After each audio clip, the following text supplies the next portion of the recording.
Hi everyone. Hi Adrian. We haven't seen each other since last year. How are you today?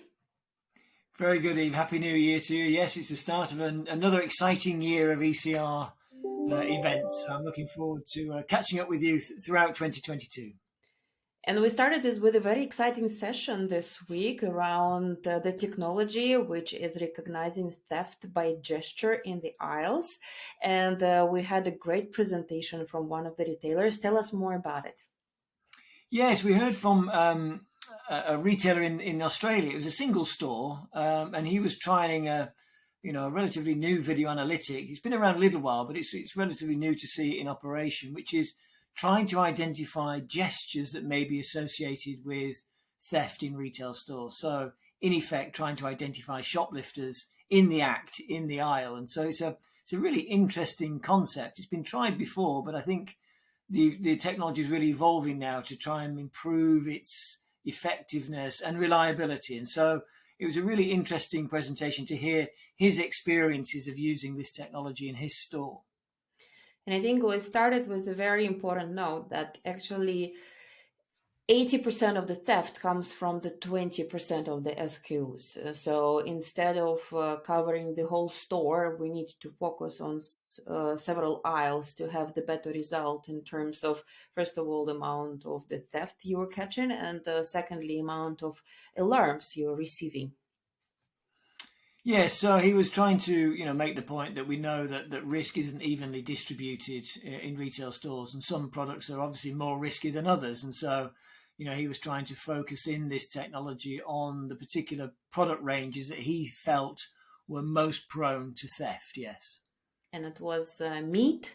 It was well. I think that normally we're talking about meat. We're talking about alcohol. This type of the products.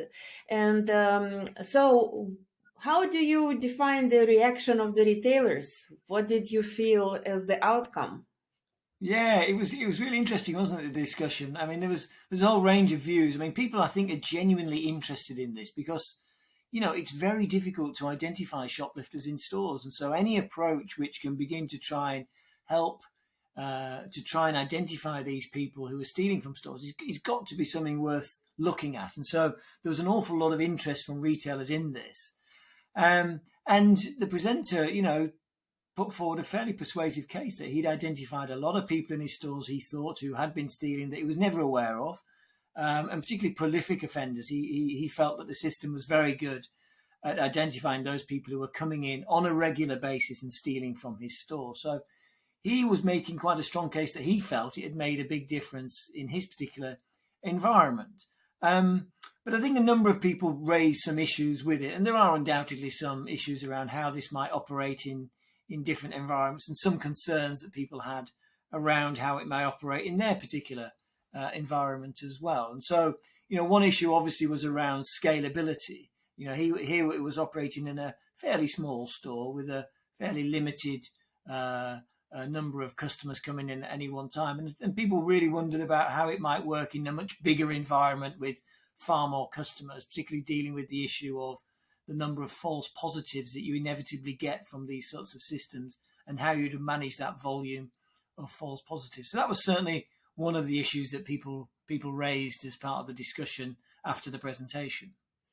And also, I think one of the hesitation was around the safety and the communication with those customers, which is also quite interesting how to approach it. And another question is around the privacy. And I think that out of these 3 points, the privacy should be the least concern because it's just a matter of the education on what technology is using, what type of recognition. And in case of the gesture recognition, privacy is actually completely not a concern because there's no biometric information whatsoever stored. So we are just talking about the object sort of recognition, and that would be pretty much equal to being able to have a video surveillance. And I think this is just a matter of education. And what interests me, of course, is how the larger stores who would adopt this technology will work from the safety of the employees' perspective. So what will be the procedures of communication with the customer? That would be very interesting for me to hear from the next deployments of this Yes. technology. Yeah, I think that's right. I think there isn't, as you say, there isn't a privacy issue because it is using existing video cameras that are in the store already for surveillance issues, and it's not doing anything different around trying to identify people. They're not trying to identify the identity of those people. It's simply the behaviours of those people. So I agree. I don't think there's a privacy issue. I think you're right. The bigger issue is what do you do when you get an alert? You know, how are you going to, do you want your staff to be approaching people who you think are shop thieves? And if so, what is the process? How does that fit in with your existing ideas around trying to ensure that your staff remain safe and secure in these working environments? And there is a growing concern, isn't there, about levels of violence and verbal abuse against staff. And so, you know, here was a real concern saying, do you want to be just getting your normal store staff to go and really approach people who are you're going to suggest that they are thieves, and what may be the outcome of that? So there was a lot of people who were thoughtful about how you would actually operationalize the response to these alarms that were being generated by this system. And it's certainly something that needs to be given a lot of thought, particularly where you don't have stores where there is a bespoke security service such as a guard available to carry out that role. And I think that is the biggest issue I think a lot of people had with this. Well, we will keep monitoring this type of technology. It's extremely interesting. We've seen that for the last couple of years. And I think that this technology has been proven at least to be rolled out on quite large amount of stores. Maybe at the moment they're rather small from the configuration perspective. Maybe it's also can be more applicable for like the drugstores or the tobacco traffic stores, this sort of environments, but we're getting there, and this is what's very exciting. It is. It's, you know, I think there's a huge amount of development that's going on around video analytics now. I think the technology's now got to a point where people are able to now begin to explore some of these things that were just simply not possible before. So I'm really excited to see how this evolves over time, and indeed other analytics that are coming onto the market to help stores manage their stores more effectively. So yeah, it's great to see, and we'll certainly keep an eye on this as part of the ECR group. Yeah, talking about another analytics, next week I'm going to have an interview with another provider of autonomous stores. I'm going to interview iFi, so I suggest you watch this video. It's going to be very interesting. I think that I will go and hit her with the question around what's the difference with Amazon Go. So keep an eye on that one. But going back to ECR, let's go into what's going to be the next session, when and how and what about. Sure. Yeah. So it's on the 9th of February. And it's really part this year, we're really looking to see how the different contexts in which video is being used within retail. There's lots of different areas in which it can potentially provide a lot of benefit.